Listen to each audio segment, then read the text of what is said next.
So you're still rolling and there's no power. I first drove the Jetour T-Series in China 2 years ago. And at the time, I was absolutely enamored with the bold styling and tech-forward approach that the brand had taken. Now, right back in South Africa, absolutely convinced that the T-Series was going to dethrone the dashing and XWD models that were already on sale. Now, 2 years later, I wasn't wrong, because the T-Series is here and it is selling hand over fist. Now, my colleague Chad Lookoff recently had the T2 on test, and I now have access to the T1 for a quick road test.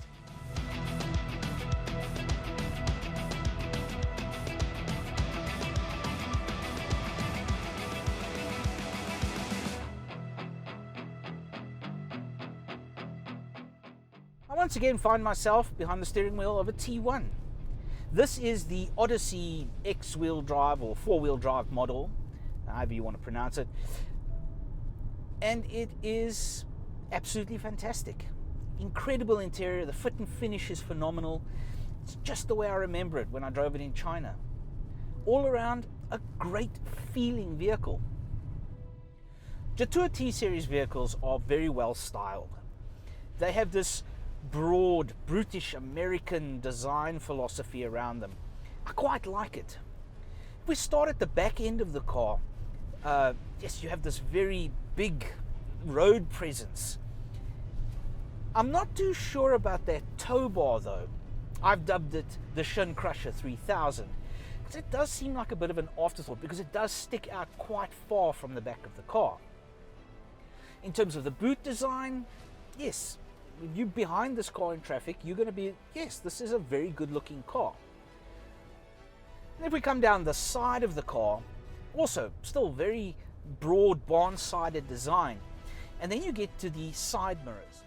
Now these mirrors have become a bit of a problem for me for two reasons.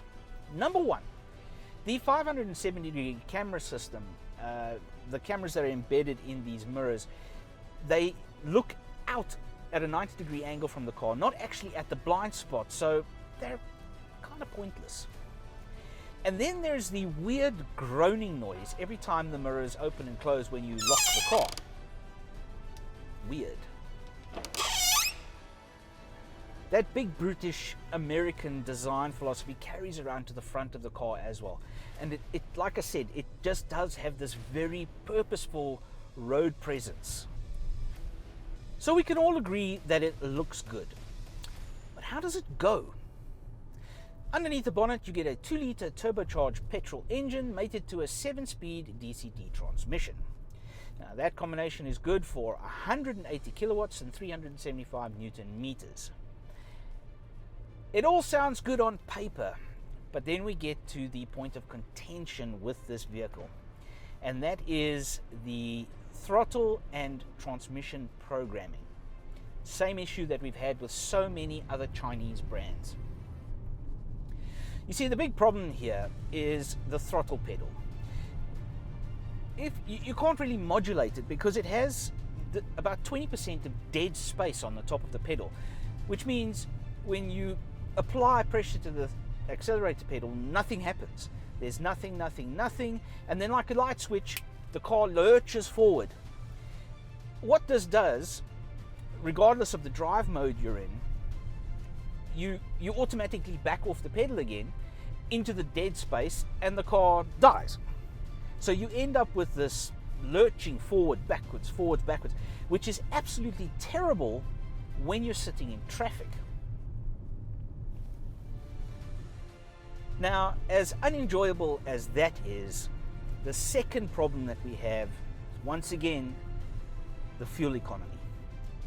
Now, this car has a host of different drive modes, and regardless of which one you're in, the fuel economy is abysmal. We have tried our best. Even in eco mode, we got it down to 8.9 liters per 100 kilometers, and that was driving like my grandma. On day-to-day driving around town, we've averaged 10.9 liters per 100 kilometers. That's not very good. Now, if we go back to those drive modes momentarily, there are many. I think there was about 7 or 8 on this little rotary dial in the center here that can do everything from snow and mud to rocks and sand, and eco mode, normal. There's even a sport mode. But yes, no matter which drive mode you have the car in, that issue with the throttle and transmission programming, it remains, and it makes the car rather unenjoyable to drive. The final point of contention is, yes, this infotainment screen. Now, yes, it is big, it's beautiful, the clarity on the screen is amazing, the Apple CarPlay, Android Auto connectivity is fantastic. The screen is not very intuitive, and once again, everything that you need to do with the car is embedded in this infotainment.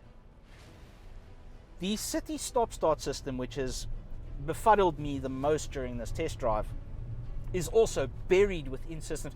You actually have to scroll through a bunch of different screens and you can eventually get to it to switch it off. There's no manual button to switch it on and off. And yes, it's one of those things like you're sitting in traffic, before the car has even come to a stop, the engine is switched off. So you're still rolling and there's no power. And then when you do stop, you have to take your foot off the brake to tap the accelerator pedal to get it to reactivate, which takes about 4 seconds. But then the auto hold on the handbrake doesn't work, so you're still moving. It's not very safe. Something that the Jetour engineers should perhaps take a look at. Now, if you can get past all these little software issues, they really are just niggles. The Jetour T1 represents incredible value for money. 634,900 Rand for a vehicle that offers all of this. And then there's still that 7-year, 1 million kilometer warranty on the engine to think about. I think we can all agree that the T1 is a great vehicle, but it does highlight a very specific issue, which we'll talk about when we get back to the studio. There is nothing fundamentally wrong with the Jetour T1. It's just a vehicle that doesn't make a whole lot of sense right now. You see, for just a small stretch of your budget, you can get into the better T2 model. And if you package all the idiosyncrasies of this vehicle, like I said, it just doesn't make a whole lot of sense. And in the same breath, we can mention other brands like the bike with the new B30. For the same money, you get a very similar package that has a hybrid option. If you are a fan of the styling and the tech-forward approach that Jetour has with the T-Series, we highly recommend taking either a T1 or a T2 on a test drive. You won't be disappointed. We'd like to thank you for watching. If you've enjoyed what you've seen, please don't forget to like, share and subscribe, and drop us a comment. Tell us what you like about the Jetour T1. We'll catch you on the next one.